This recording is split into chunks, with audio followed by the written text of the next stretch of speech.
এইবার পাকিস্তানে শুরু হয়ে গেল অপারেশন বাম। এই অপারেশন বাম কি সেটা আমরা একবার দেখে নিই। দেখো, পাকিস্তানে বালুচিস্তানের যে আর্মিরা রয়েছে, বালুচরা, তো তারা কিন্তু পাকিস্তানের ভেতরে 17টা জায়গাতে অ্যাটাক করে দিয়েছে। কেন অ্যাটাক করেছে, কি জন্য অ্যাটাক করেছে?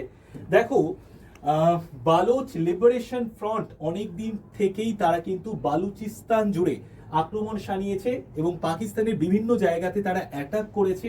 এবং এই অপারেশন বামের যে অপারেশন শুরু করে দিয়েছে বালুচ লিবারেশন ফ্রন্ট, কতটা ক্ষয়ক্ষতি হয়েছে পাকিস্তানের সরকার থেকে কিন্তু এখনো জানায়নি। তো বালুচ লিবারেশন ফ্রন্ট কোথায় কোথায় অ্যাটাক করেছে পাকিস্তানের একবার আমরা দেখে নিই। সামরিক ঘাঁটিতে অ্যাটাক করেছে, পুলিশ চৌকি, যোগাযোগ প্রশাসন ভবনগুলোকে নিশানা করে হামলা চালিয়েছে এই বালুচ লিবারেশন ফ্রন্ট।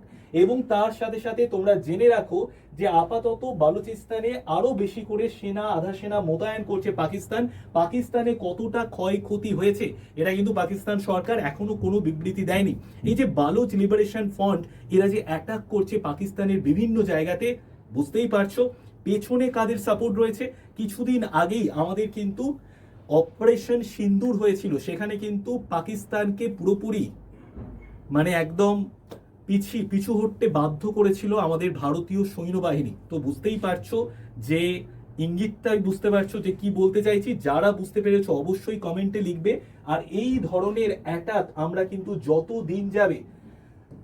দিন যাবে অপারেশন বামের মতো এই ধরনের আরো অনেক অপারেশন বালুচ লিবারেশন ফ্রন্ট কিন্তু করতে থাকবে পাকিস্তানে, সেটাই আমরা দেখতে থাকবো।